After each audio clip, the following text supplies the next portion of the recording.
В эфире субботний выпуск новостей Сапшала, и с вами я, Рада Чачава. Здравствуйте! Мы расскажем вам о самых значимых событиях этого дня.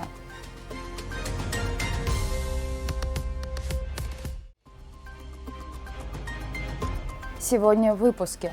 Путь к победе. В эти дни 30 лет назад началась решающая наступательная операция абхазской армии.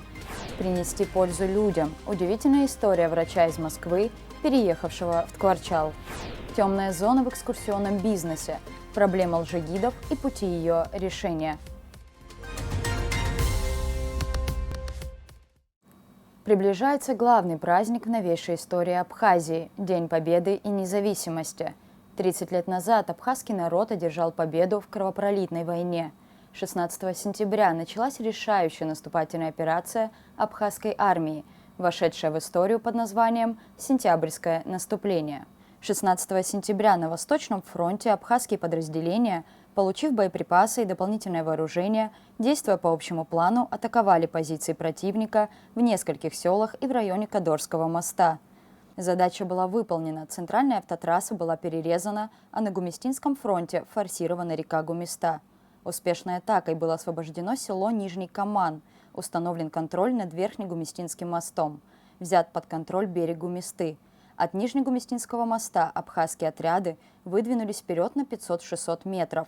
Противник провел контратаку и добился тактического преимущества на данном участке, но абхазские бойцы через Нижний Каман вышли к Сванской башне и недалеко от нее заняли позиции. Спустя 2 недели была добыта долгожданная победа.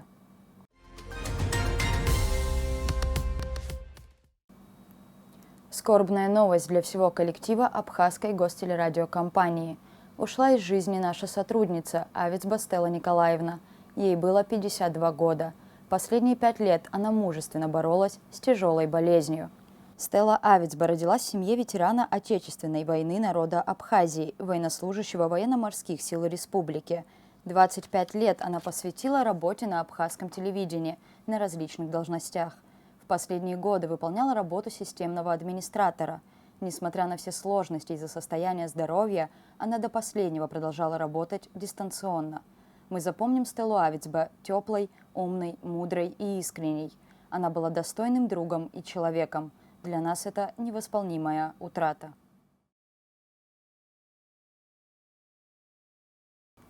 В прошлом году был принят закон, запрещающий экскурсионную деятельность негражданам Абхазии. Министерство туризма проводит регулярные рейды по выявлению так называемых лжегидов. О методах борьбы с нарушителями, выездных проверках и проблематике решения вопроса в следующем репортаже. С гор спустились, сели на Мерседес. Ну как человека остановить? Вообще говорят, 100 тысяч лет первые эти останки человеческие нашли на месте Сухума. Но они тут жили, получается, да? Ну, получается, да. Неандертальцы были здесь. То есть абхазцы это Потом неандертальцы. абхазами стали. Вот и все. А вот именно мне интересует жители вот деревни, вот как они вот прямо там сидят в своих деревнях, никуда не выходят. Никуда не выходят, только занимаются земледелием и скотоводством. Это вот прямо как в древности, да, земледелие, скотоводство, да, и больше ничего. Да, больше ничего. Вот. Себе не может позволить прокат посуды брать. И они в таком случае, я видел на свадьбе, они собирают где-нибудь на поле шатер, огромные ставы ставят там. На поле? Да, в поле. И вот такие свадьбы. Спасибо. На свадьбу я один раз попал, и тарелок не было у них, не могли они себе позволить. А зачем звать столько людей, если тарелок нет? Ну, деньги-то потом собираются после свадьбы. А они, получается, Да. пригласили людей, они их И, подарки принесли. казан огромный с чаном, который мамалык вот эту кашу прям на стол без тарелки. Без тарелок. Да, каждый. Там по легенде же 3 брата там, и вот эта сестра у них Рица была, да? Угу. И когда когда разбойники напали, короче, их убили, там, Рицу они, по-моему, да, поглумились над ней, там, изнасиловали. А на Кавказе же это неприемлемо, да? Нет? А? Как никак? Поглумились над Рицей? Да. Это же девушка была, Рица. Ну, то есть это девушка была. Потом, когда убили ее, она превратилась в озеро. А 3 брата стали горами, скалами, да. А кто отреставрировал-то? 4 узбека. Целый год работали здесь. Да вы что? Вот это все. Да, да. 56 колонн тут? Именно так, коверкая, искажая историю Абхазии, информацию о наших традициях и нравах, нелегальные экскурсоводы знакомят туристов с бытом и жизнью республики.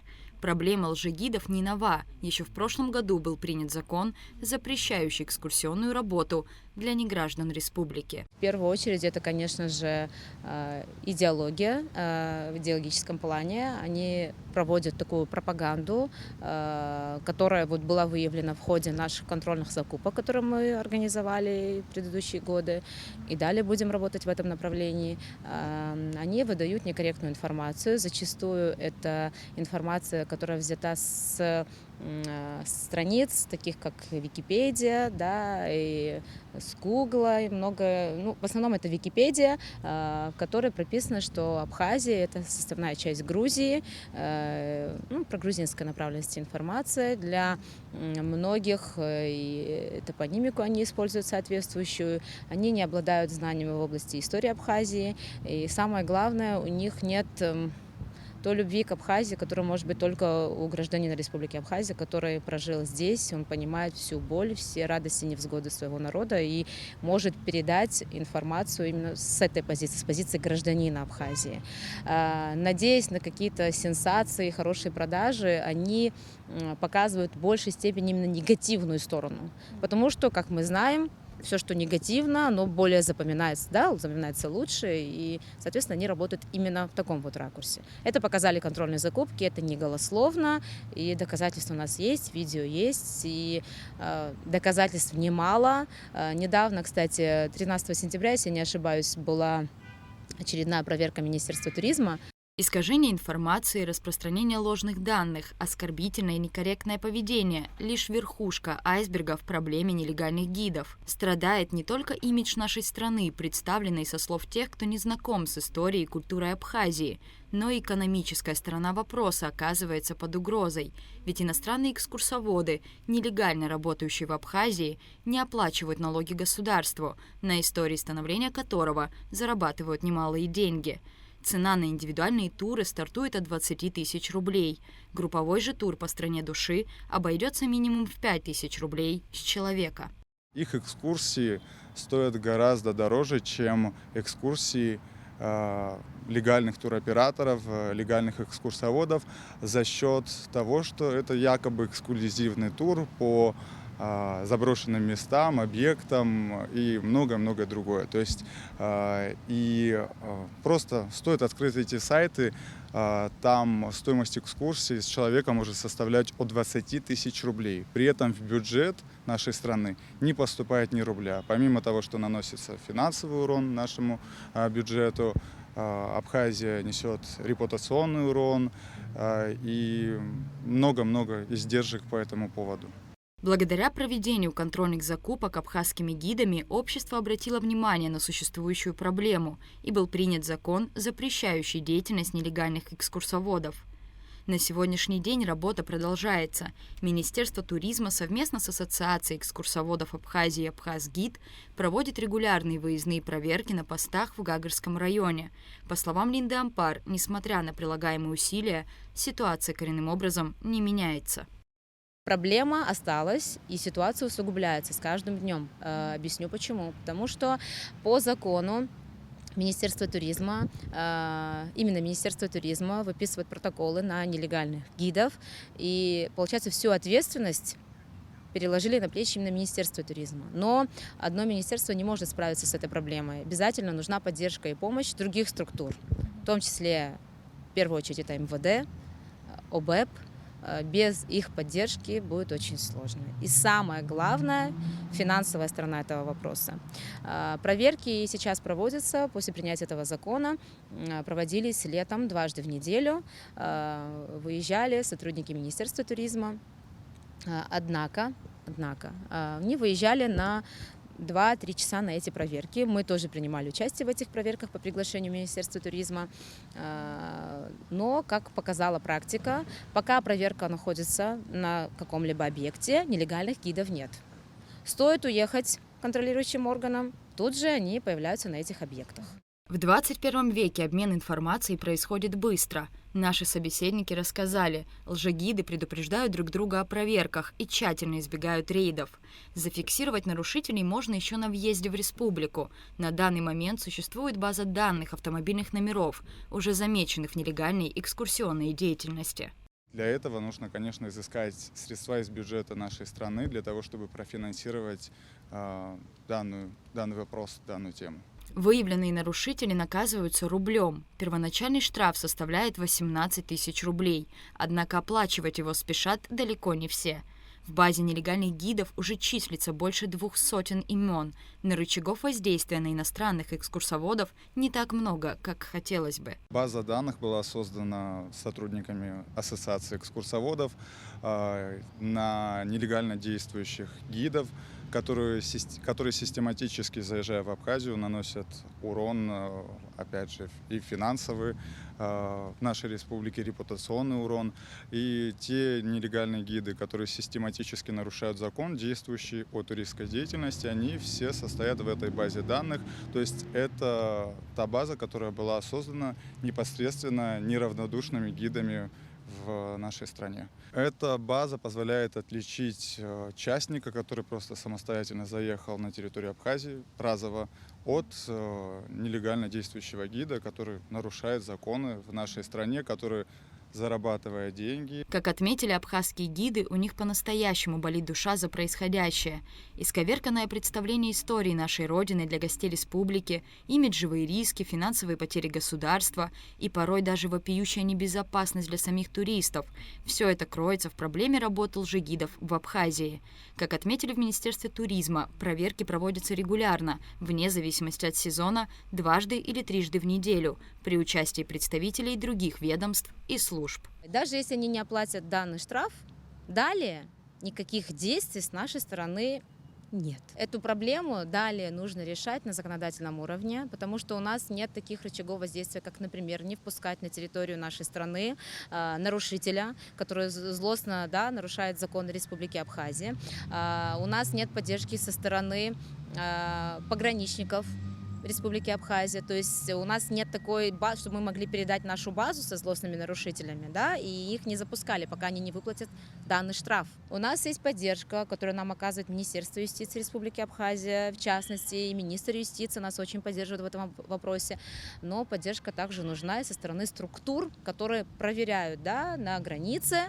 Их нужно останавливать на границе. Министерство туризма своими силами старается как-то воздействовать, помочь в решении данного вопроса. Но этого недостаточно.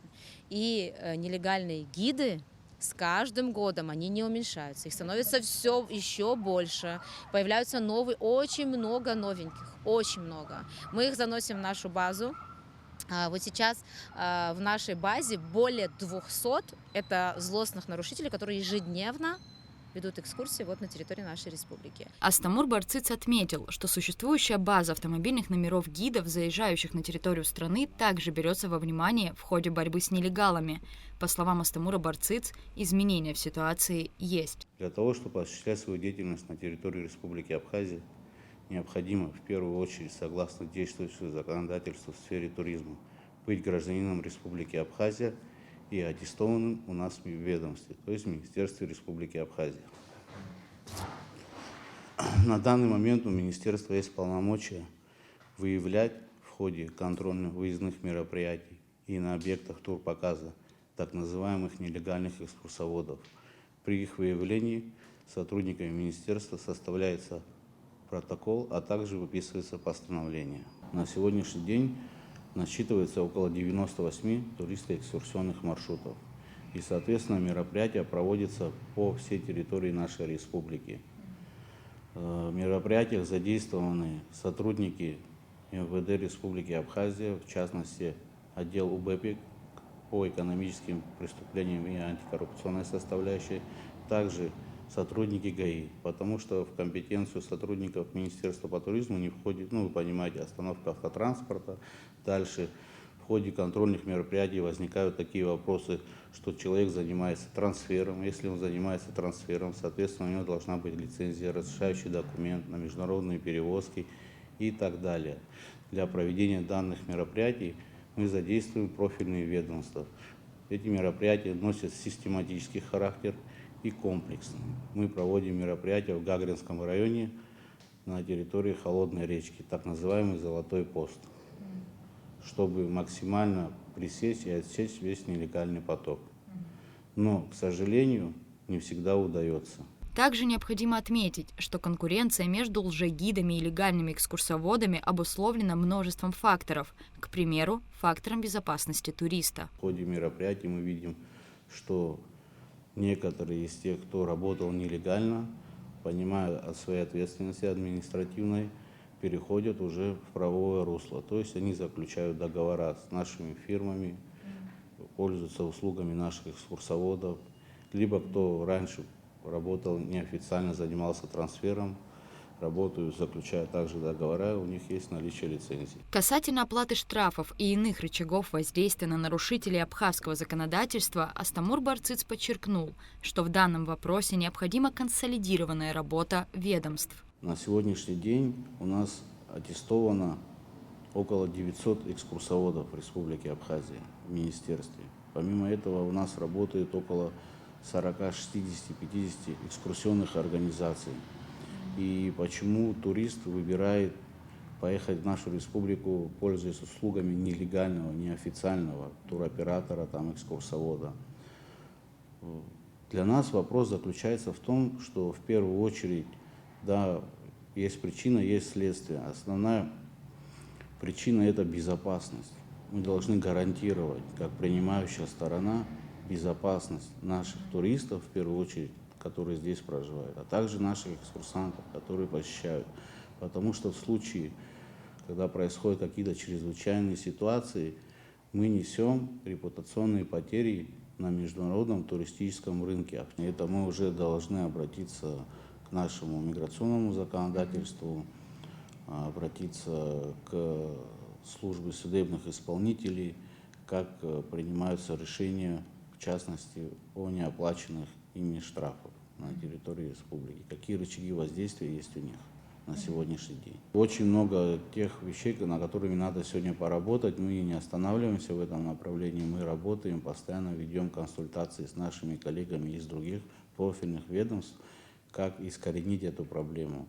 Но проблема имеет накопительный характер, и приходится решать вот так пошагово. Одному из таких гидов, давно работающих в Абхазии нелегально, мы решили позвонить сами и попробовать заказать экскурсию. А скажите, пожалуйста, у вас Сочи и Абхазия? Да. 5 человек, к сожалению, я не смогу взять. У меня индивидуальные туры максимум 4 человека. А, только индивидуальные туры вы проводите? Да. Ага. И по Сочи, и по Абхазии? Ну да, по Сочи у меня один маршрут. А в Абхазию сколько маршрутов? 3 можно сделать, если с походами, то побольше. Вы работаете с абхазскими агентствами? По-разному бывает. Люди обращаются и из Абхазии, которые уже в Абхазии находятся. Вообще я через агентство не работаю, я сам по себе работаю. Но вы зарегистрированы как экскурсовод в Абхазии или в России?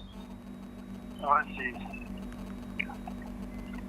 Как нам рассказали, в Министерстве туризма работа ведется по всем фронтам. С нелегалами проводятся разъяснительные беседы, многие из них принимают решение работать в рамках закона, выписываются штрафы и проверяются проезжающие на российских номерах машины.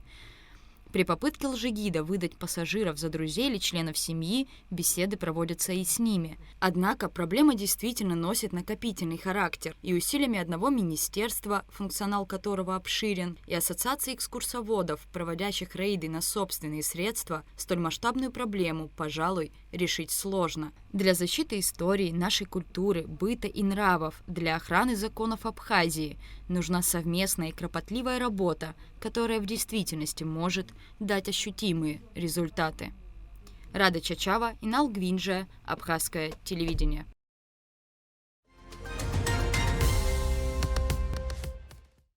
Возможно ли найти себя через помощь людям? Стоит ли бросать слаженную жизнь и переезжать в неизвестность, в солнечную Абхазию, в Очимчиру, а после в Ткварчал? Трогательную и захватывающую историю заведующего хирургическим отделением районной центральной Ткварчальской больницы Андрея Бахмянина расскажет наш корреспондент Асида Малия. Алла Габуния приехала на запланированную операцию в Ткварчальскую больницу к флебологу Андрею Павловичу, как и договаривались с утра. После предварительных процедур ей провели операцию на вены. И вот спустя несколько часов она в палате отдыхает, восстанавливается, а главное общается со своим врачом, который то и дело подбадривает ее. Бог, наверное, для нас прослал. Очень хорошие врачи. Откуда вы приехали, расскажите? С Очерческого района. Я услышал, что он здесь. Дмитрию Шпак повезло чуть меньше. В больницу он поступил не по плану, а срочно, на скорой помощи. Его заболевание без своевременной оказанной помощи могло привести к летальному исходу. Раздражение брюшины, заболевание брюшины предполагалось, что на основании какого-то измененного аппендикулярного отростка. Да? Он был взят на операцию после переоперационной подготовки, диагноз полностью подтвержден. Всю ночь не спал, приступы имел, и на утро в 8, где-то в 9-10 я уже сюда поступил. Вовремя все сделали бы. Если бы вовремя бы не сделали бы, извините бы, меня уже бы не было бы. Андрей Павлович проводит обход пациентов и к концу рабочего дня. Перед уходом успевает осмотреть еще одного пациента, юного спортсмена, который жаловался на боль после травмы. Андрей Павлович Вахмянин заведует хирургическим отделением Центральной районной Ткварчальской больницы более полугода. Он оперирующий хирург, владеющий как хирургическими, в том числе малоинвазивными, так и безоперационными методами лечения заболевания вен. Наряду с этим Андрей Вахмянин – специалист по ультразвуковой диагностике заболевания вен.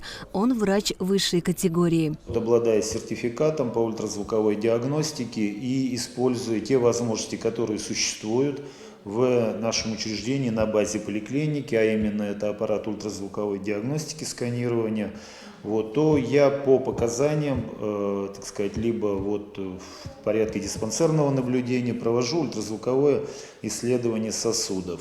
Что касается артериальной патологии, с учетом того, что операции на артериях проводятся уже в учреждениях другого уровня, и, соответственно, перед такого рода операциями дополнительно уже более тщательное исследование проводится, то артерии смотрятся в, будем говорить, режиме скрининга. О профессиональных качествах врача-флеболога Андрея Вахмянина можно говорить долго, ведь за плечами врача с 35-летним стажем 3 высших образования, несколько руководящих должностей, реализованные проекты в сфере здравоохранения и сотни благодарных пациентов, которые когда-то обратились к нему со своей проблемой. Но хочется акцентировать внимание на другом, на феномене поиска себя. Ведь история переезда Андрея Вахмянина из Москвы в Очимчиру, а затем в Ткварчал, можно характеризовать именно этой философией. Но у каждой истории есть своя предыстория. 17 лет назад, 4 с небольшим года было моей второй девочки. В связи с состоянием здоровья и неуспешным, так скажем, лечением у детских врачей в Российской Федерации, мы абсолютно волей случая оказались здесь. Познакомившись с кем-то, у меня супруга была знакома из местных жителей в Очимчире, мы приехали сюда, и климат, ультрафиолетовое, так скажем, воздействие, потому что был атопический дерматит, это, собственно говоря, распространенная вещь, очень-очень в серьезном проявлении, а общеизвестно, что если он недостаточно успешно лечится, то мы получаем осложнения на легкие, то есть бронхиальную астму, и это очень-очень серьезное заболевание. И когда мы увидели эффект от первого пребывания, мы следующие годы, практически с весны до осени находились здесь. И состояние ее здоровья улучшилось, плюс еще она стала заниматься фигурным катанием, а это холодная среда. На сегодняшний день она чемпионка мира по фигурному катанию синхронному, проживает постоянно в Швейцарии. Беседу о личной жизни, об истории переезда, о прошлом и настоящем семьи Вахмяниных мы продолжили за пределами больницы. Андрей Павлович с особой теплотой рассказывал о своих 3 дочерях, рассказывал о супруге, чья поддержка сыграла основную роль в переезде в Абхазию и, конечно же, делился первыми впечатлениями от знакомства с абхазами и их культурой. Общаясь с местными жителями, я подспудно замечал некое отличие их от других. Я много ездил, путешествовал и в Европе, но Вот, мне была очень, не совсем, вернее, понятна именно ментальная сторона вот, характера абхазских людей. Как человек любознательный, я обратился к истории, к религии, да, вот этой республики, насколько это было возможно для меня. Вот, исторический аспект я отодвинул сразу. Почему? Потому что, как любой исследователь, я понял, что существуют источники абсолютно разные и абсолютно альтернативные, то есть я для себя здесь правды бы не нашел. Когда я стал рассматривать вопросы религии, да, мне тоже очень было интересно. А есть, что мне очень импонирует, абхазский бог Анцва, который творец всего мира. Бог отвечает за создание всего мира. Таким образом, да, значит, я двинулся к знакомству с ментальностью, что мне было больше. Почему они такие? Тогда, конечно, Апсаура, да, естественно. Вот, это тот именно неформальный, то есть не прописанный кодекс, это не конституция, которую можно купить в брошюре, полистать, а это то, что передается с поколения в поколение. Составляющие части, конечно, вот ее, насколько я так поверхностно посмотрел, они впечатляют, это соблюдение традиций, обычаев, это сохраняется. Что касается чести, там, в общем-то, суда над собой в неправильных поступках, вот, достоинство. Здесь, наверное, вот все-таки влияние глобализации на молодежь, оно все-таки сказывается. При переезде в Абхазию Андрей Вахмянин даже не рассчитывал на удачу так быстро обрести работу и продолжить дело жизни. Предложение возглавить хирургическое отделение районной центральной Ткварчальской больницы поступило от руководства Министерства здравоохранения республики. Естественно, да, адаптироваться, вот уже, там, скажем, в моем возрасте достаточно, так скажем, сложно, да, но плюсом ко всему, что я вам рассказал, вот очень такими позитивными моментами, в первую очередь, явилось то, что супруга полностью разделила, да, мои, будем так говорить, вот эти порывы. И не скажу, что было просто, потому что мы уехали из вполне себе комфортных условий, да, в мегаполисе, и менялось практически все, как вы сказали, то есть с нуля, действительно с нуля, и на более, так скажем, более низких позициях, да, чем те, которые у меня были. Должен отметить, в общем-то, поддержку главы района, она, безусловно, да, сыграла очень большую роль, потому что если бы он не пошел навстречу так, как он это сделал, было бы, я не скажу, что я бы сдался, но было бы намного сложнее. Андрей Павлович говорит, что пациенты в любой точке мира очень похожи между собой, чего не скажешь о системе здравоохранения, а именно принципах лечения. В Абхазии сохраняется бюджетное здравоохранение. Для меня, как для врача, принципиальная разница заключается в том, что в Абхазии у меня есть четкая возможность лечить человека, а не болезнь.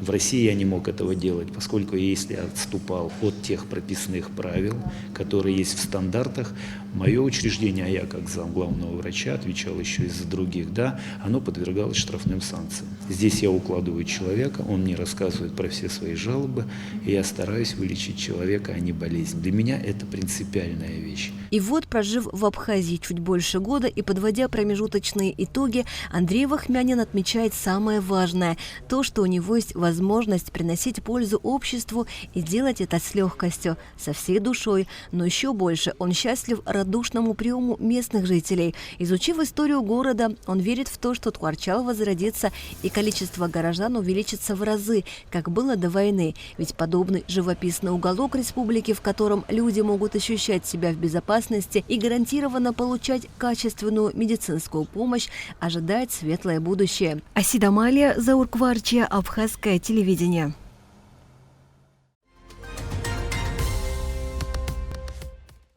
24 сентября в Московском саду «Эрмитаж» пройдет 4-й фестиваль абхазской культуры «Апсны». В стилизованном абхазском подворье гости фестиваля смогут познакомиться с атрибутами местного быта, сыграть на музыкальных инструментах, попробовать национальные деликатесы. Гостей ждет не только насыщенная программа, но и розыгрыш призов. Как обещают организаторы, а это московская абхазская диаспора, сюрпризов будет много. Режиссер фестиваля – заслуженная артистка Абхазии Мадина Аргун. Мероприятие пройдет при поддержке Министерства культуры Республики. На этом наш выпуск завершен. Оставайтесь на нашем канале. Всего вам доброго. До свидания.